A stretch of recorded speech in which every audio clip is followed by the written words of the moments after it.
Bom, chegou a hora de declarar o fim de um dos debates mais antigos e, honestamente, mais exaustivos da história da ciência. Já estava na hora, né? Pois é. Aquela velha batalha de natureza versus criação, sabe? O inato contra o adquirido. Simplesmente acabou, morreu. E que bom que morreu. Com certeza. E a grande missão desta nossa análise aprofundada de hoje é explorar exatamente o que tomou o lugar dessa dicotomia.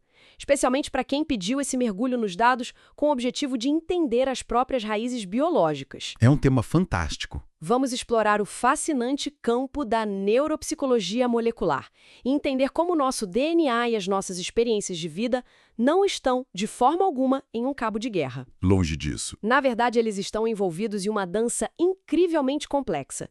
E é essa coreografia que molda a mente, a memória e até a saúde mental de quem nos ouve. Sabe, como alguém que trabalha focado nessa área, eu vejo isso como uma mudança de paradigma que altera tudo que pensávamos saber. Totalmente. Por muito tempo, a ciência clássica e a própria cultura pop trataram os genes como uma espécie de bola de cristal inalterável, um destino selado ali no momento da concepção. Aquela coisa fatalista, né? Exato. Desconstruir a ideia de que os genes são determinantes absolutos é o primeiro passo para realmente compreender a biologia humana de forma madura.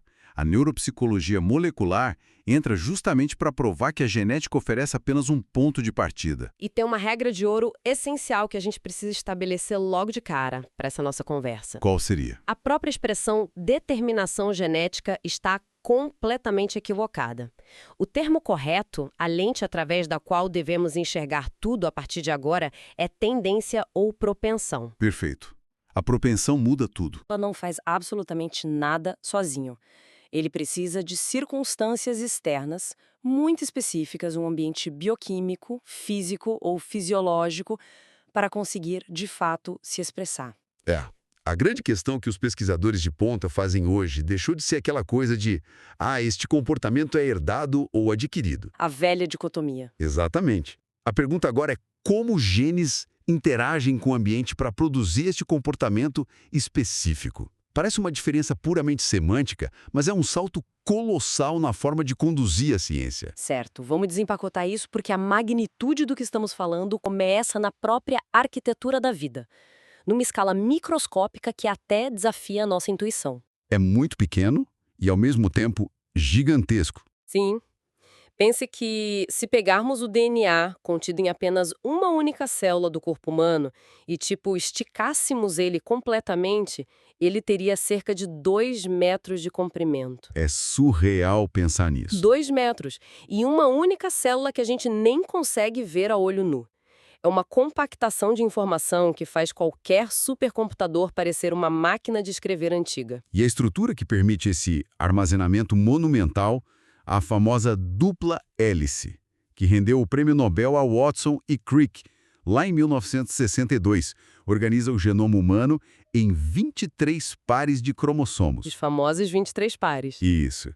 E dentro desses cromossomos, temos a assustadora marca de 3,3 bilhões de pares de bases. Nossa. A função primária de toda essa informação codificada, através de processos celulares supercomplexos de transcrição e tradução, é formar as proteínas.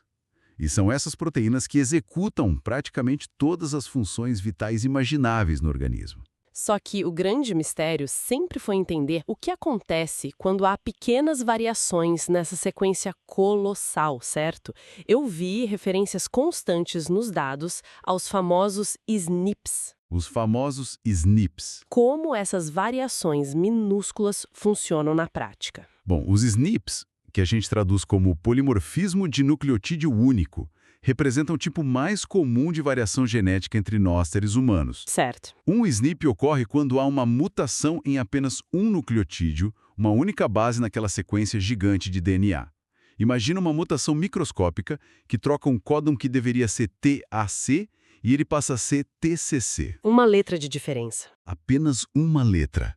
Essa simples substituição de um A por um C faz com que a proteína resultante troque o aminoácido arginina pela metionina durante a sua formação. Sabe, para tentar visualizar isso no mundo real para nossa audiência, eu pensei numa coisa. É como se tivéssemos uma receita de bolo de família, daquelas super tradicionais passada por várias gerações. Boa analogia. A receita original é o gene.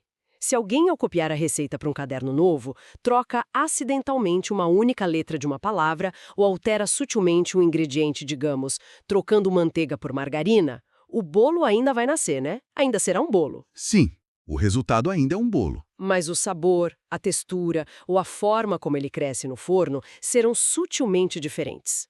É uma variação minúscula na instrução, mas que altera o resultado final. Exatamente isso. Tão sutis. Como diabos a ciência consegue rastreá-las num órgão tão caótico e complexo quanto o cérebro humano para entender doenças psiquiátricas? É um trabalho de detetive gigantesco. Historicamente, a genética molecular utilizou duas abordagens principais para tentar mapear isso: os estudos de ligação e os estudos de associação. E qual a diferença entre eles? Os estudos de ligação analisam grandes árvores genealógicas, famílias inteiras mesmo, tentando rastrear como certos marcadores genéticos são herdados junto com uma doença ao longo de várias gerações. Deve dar um trabalho enorme recrutar tanta gente. Exige um número imenso de indivíduos aparentados. Já os estudos de associação funcionam no modelo de caso e controle. Eles focam em comparar pessoas que têm a doença com um grupo de pessoas saudáveis, buscando um alelo específico que apareça com muito mais frequência nos doentes. Entendi. Mas a busca pelo lendário gene da esquizofrenia, ou o tal gene da depressão, acabou se provando um beco sem saída, não é? Completamente. Procurar um único gene responsável por transtornos tão multifatoriais parece ter sido, olhando em retrospecto, uma ingenuidade inicial da genética comportamental. Se conectarmos isso ao quadro geral, tentar encontrar um único gene que explique um transtorno complexo inteiro é como tentar encontrar uma única engrenagem que explique os engarrafamentos de uma cidade inteira. Nossa, ótima imagem. É um alvo amplo e caótico demais. A esquizofrenia, por exemplo, envolve delírios, alucinações, apatia, problemas cognitivos. É muito ruído misturado. Muita coisa acontecendo ao mesmo tempo. Pois é. E é por isso que a psiquiatria biológica deu um passo atrás e introduziu o conceito de endofenótipo. E o que seria exatamente um endofenótipo nessa busca genética? Em vez de caçar o gene da síndrome inteira, que é enorme, os pesquisadores buscam marcadores intermediários, traços mais simples, mensuráveis e que estejam mais próximos da ação direta do gene. Ah, eu li um exemplo muito revelador sobre isso envolvendo a memória. O da memória de trabalho? Esse mesmo. Em vez de investigar toda a apresentação clínica da esquizofrenia, os cientistas isolaram uma alteração específica na memória de trabalho desses pacientes. E fiquei surpresa ao ver que essa exata mesma alteração de memória, claro, em um grau bem menor, também foi encontrada em vários familiares saudáveis desses pacientes esquizofrênicos. E esse é o poder brilhante do endofenótipo. Ele atua como um marcador de vulnerabilidade que muitas vezes é invisível no comportamento do dia a dia. A pessoa parece super bem por fora. Exato. Quando você encontra essa alteração de memória nos parentes saudáveis, isso prova que existe uma predisposição genética forte circulando naquela família. O parente não desenvolveu a doença clínica, mas carrega o traço biológico. Ao quebrar a doença nesses traços menores, reduzimos a complexidade do transtorno, facilitando muito agrupar pacientes para tratamentos futuros. Genial. E essa busca por vulnerabilidades nos leva ao que eu considero o ponto de virada absoluto desta nossa investigação.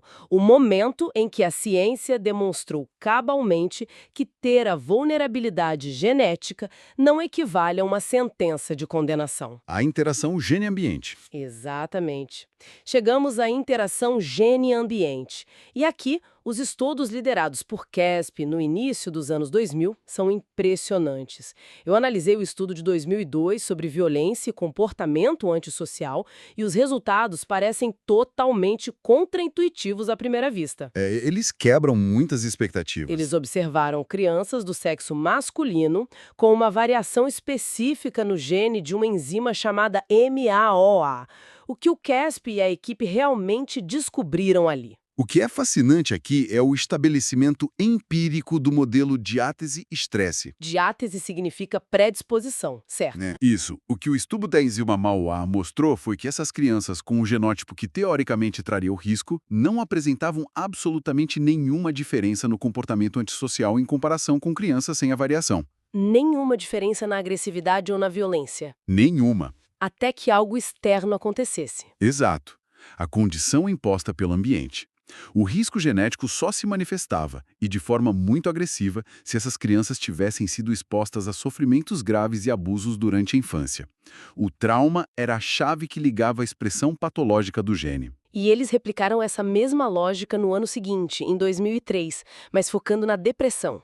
Eles investigaram um polimorfismo na região promotora do gene do transportador de serotonina, que os dados chamam de 5-HTTLPR. O famoso transportador de serotonina. Só para garantir que o conceito está claro para todos, essa região promotora funciona basicamente como um botão de volume de um rádio para esse gene, certo?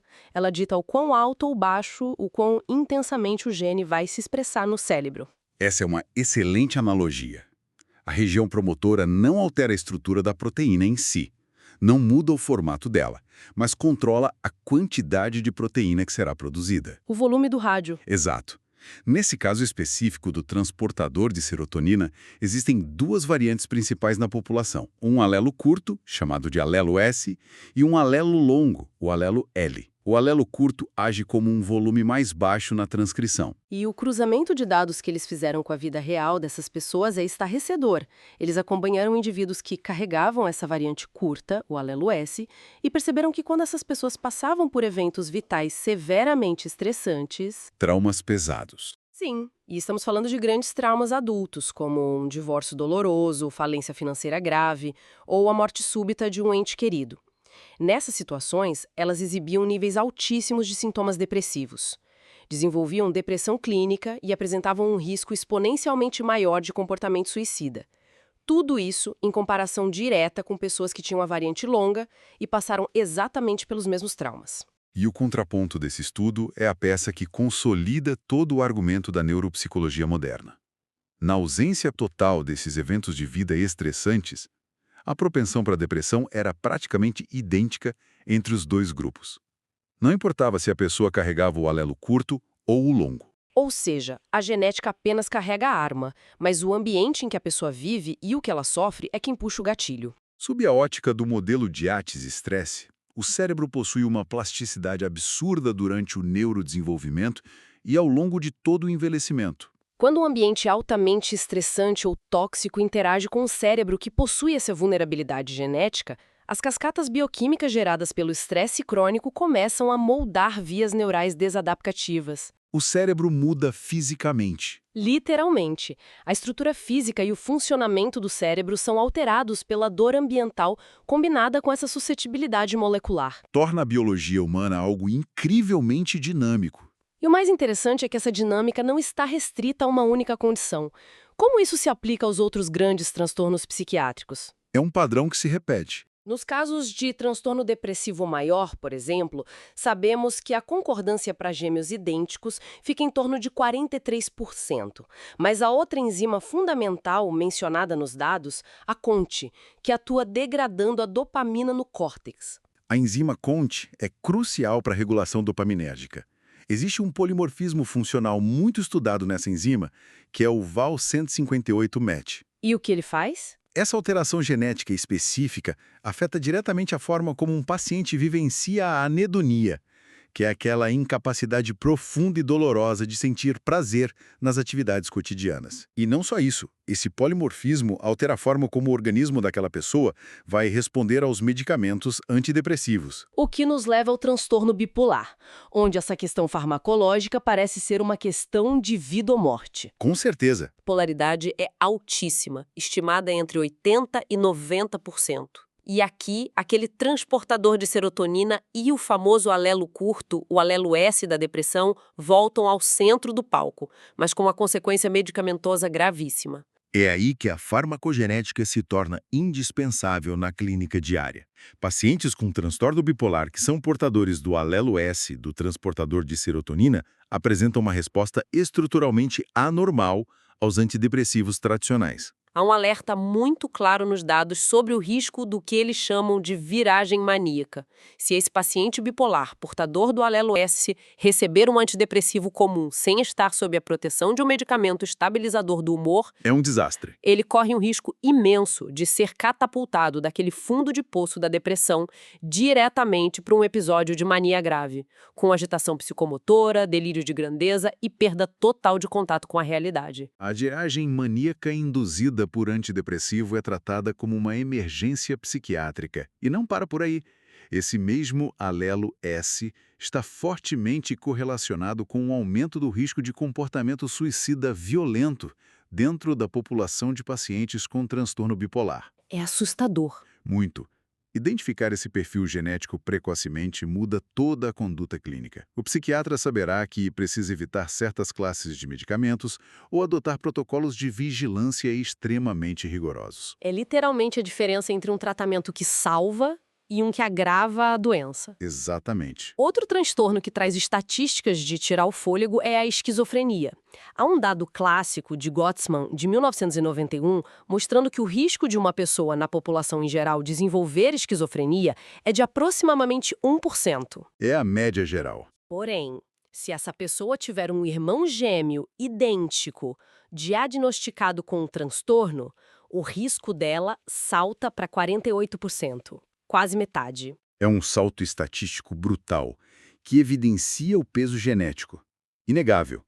Mas a gente precisa analisar o outro lado da moeda que os estudos com gêmeos revelam. Qual lado? Quando acompanhamos pares de gêmeos idênticos que compartilham 100% do mesmo DNA, mas que, por ironia do destino, foram separados no nascimento e criados em lares e ambientes completamente diferentes, a concordância para a esquizofrenia fica em torno de 64% ou mesmo perto de 50%, dependendo da métrica. Isso derruba qualquer argumento puramente determinista de uma vez por todas. Derruba. Porque se a esquizofrenia fosse um destino escrito apenas e exclusivamente no código genético, a concordância entre gêmeos idênticos teria que ser matematicamente de 100%, independentemente de onde eles cresceram. A matemática não mente. O fato de estacionar perto dos 50% prova que a outra metade inteira da equação é preenchida pelo caos da vida.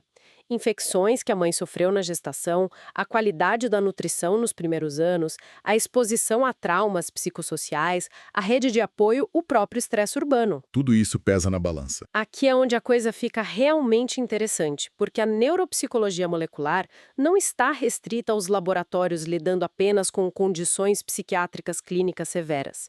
Essa mesma maquinaria genética dita as pequenas engrenagens ocultas do nosso cotidiano. Nas pessoas comuns, no dia a dia. Sim, moldando nossas funções executivas, como a forma como retemos informações curtas ou a nossa capacidade de frear um impulso raivoso.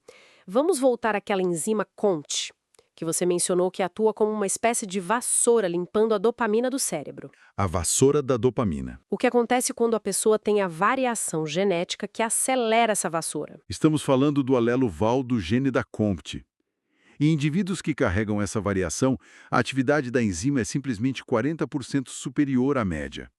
Ela trabalha de forma quase frenética na fenda sináptica, que é aquele pequeno espaço de comunicação entre os neurônios. E qual o resultado líquido de uma faxina tão agressiva assim no cérebro? Como a enzima varre a dopamina muito rapidamente, acaba sobrando consideravelmente menos dopamina disponível no córtex pré-frontal. Que é a área da frente, certo? Isso. O córtex pré-frontal é a região mais evoluída do cérebro, responsável pelo nosso raciocínio complexo, planejamento e principalmente inibição de comportamentos inadequados.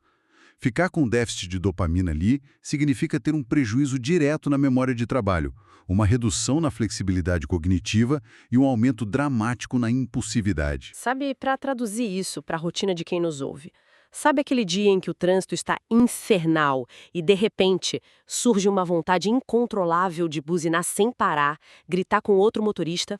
Todos já passamos por isso. Ou até mesmo aquele impulso irresistível de fazer uma compra online cara e totalmente não planejada no fim do dia.